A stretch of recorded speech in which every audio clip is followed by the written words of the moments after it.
আজকে বানাবো একটা ইন্টারেস্টিং তেলে ভাজার রেসিপি, তাই ভিডিওটা সবাই শেষ পর্যন্ত দেখতে থাকুন। সবাই আশা করি তালের বড়া, তালের বুলবুলি খেয়েছেন। তাল ছাড়া কিভাবে তালের বুলবুলি বানাবেন, তাহলে চলো শুরু করা যাক।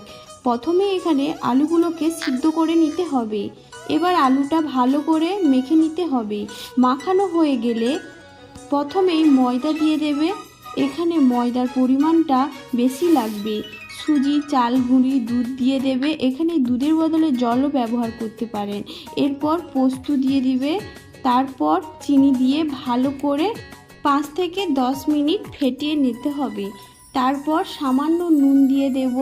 কড়াইয়ের তেলটা ভালোভাবে গরম হয়ে এলে হাতের সাহায্যে ছোট ছোট পিস করে তেলের মধ্যে দিতে থাকবো।